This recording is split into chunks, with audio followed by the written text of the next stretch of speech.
Yay. What did I say? We weren't going to do the slow start. We didn't mentally or emotionally today. We were coming out full barrel. It just took us a little while to score. But how about this one? She was coming out full barrel too. So, did you know that she was going to come out and set a personal best today? What were you feeling? See, she didn't even know she set a personal best, right. Nor did I. I knew she was going to come out and do her best. Mm-hmm. The fact that it was a personal best, that's great. Was anything just feeling a little different, a little better for you today? I don't know. Today the emphasis was just on an extra focus of just being present and taking it one thing at a time. Not gonna lie, it's been a little hot the last couple days, but what that has done has forced me even more to just be more focused and more present, and that has helped a lot. What was this experience like, Jordy? I know you mentioned last week you had never seen a postseason game of bowling, your first postseason start here, just everything that entailed. I mean, it's everything you can dream of and more. It's an amazing environment, and it doesn't feel real. So we just want to keep it going as long as we can. Coach, I guess just back-to-back days with maybe not the offensive numbers you want, but able to get to Sunday. Just how much of a leg up is that in this regional, just positioning yourselves to potentially win on Sunday? Well, what's been really interesting is I looked at the scores from yesterday, and they were either really elevated or really like this. And I think we've got 3 top 25 teams here, and we've got a hot South Dakota, and the regional's being pitched really well. And so the fact that you get into postseason and you get pitchers that are throwing well with great focus, delivering pitches, you're going to have to grind it out and find ways to win. And sometimes you're going to score early, sometimes you're going to score in the middle, sometimes you're going to score late.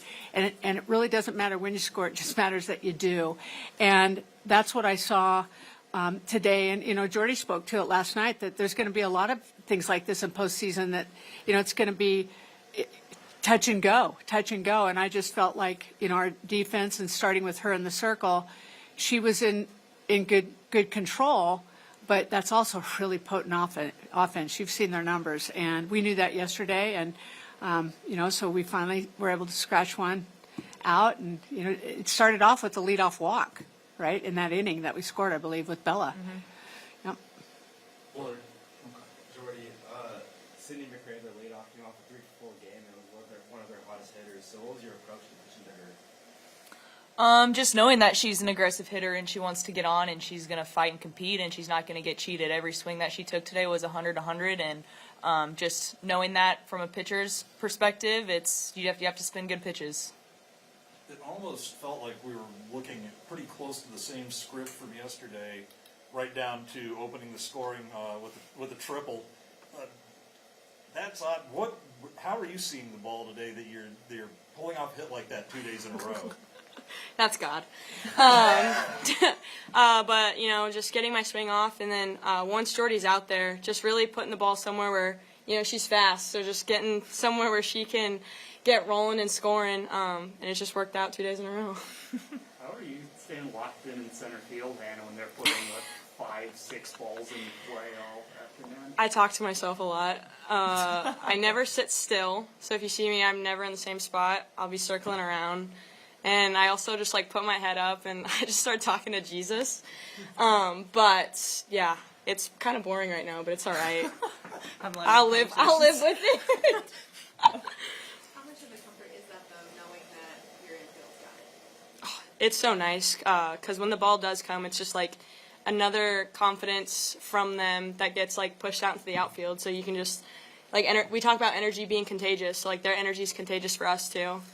But yeah, it's definitely a two-way street. I have seen Hannah rob home runs this year, make amazing plays, make amazing throws from the outfield, and absolutely hose runners. So the confidence goes absolutely both ways. The infield feels the outfield feels the infield, and vice versa. It's everywhere.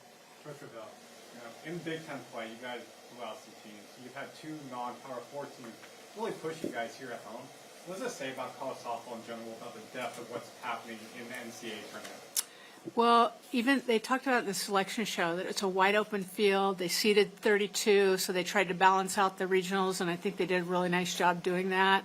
And there's just a lot of parity. I mean, it's really a wide open race this year, and you could see some teams slip in there that, you know, like even yesterday there were some upsets, and so I think it's great for our sport. I think it's really exciting for our sport to see so many teams that can play at a high level.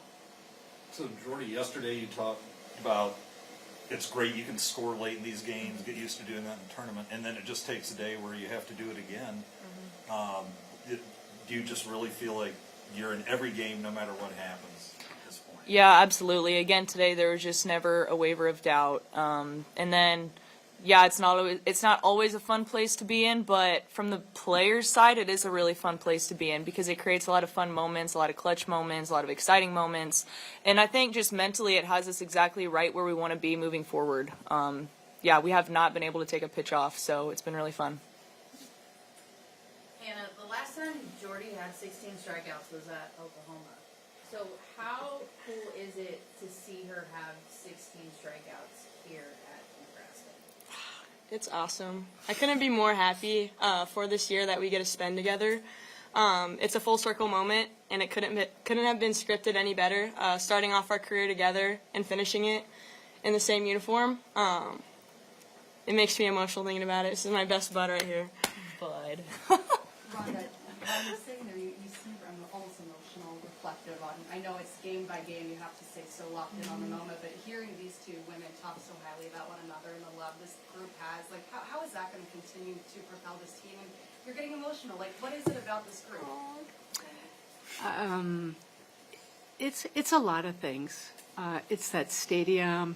It's the buzz.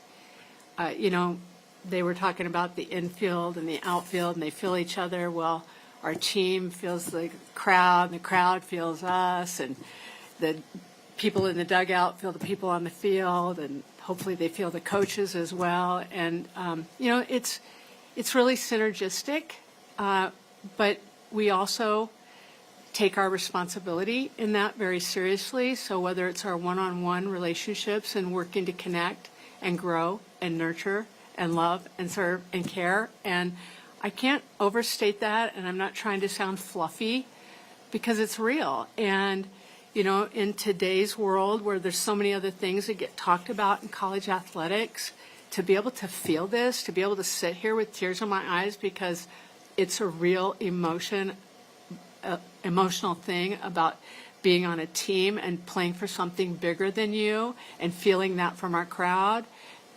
Those are the moments in life that no amount of money can buy.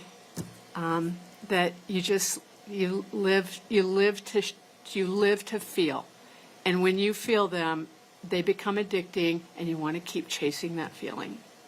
Time for one more question. Jordy, you're nodding your head along with her. Just what goes through your mind? Just mic drop. I don't know. I don't really know if I have anything to add besides just, yeah, like Coach said, it's so real. And like she also said, it's not a very common thing you see in college athletics nowadays, just to have that genuine of a culture and genuine love for one another. And that's something that was super important to me, and it always has been, especially transferring back home. And I'm just so thankful for the relationships that I've built with the players, the relationships that I've gotten to build with coaches, and there are definitely relationships that are going to carry far beyond the field whenever it's done. So just very thankful to know that the time spent here is not going to just be done when we play our last inning of softball. Like, this is for life stuff, so it's really special. Okay, thank you.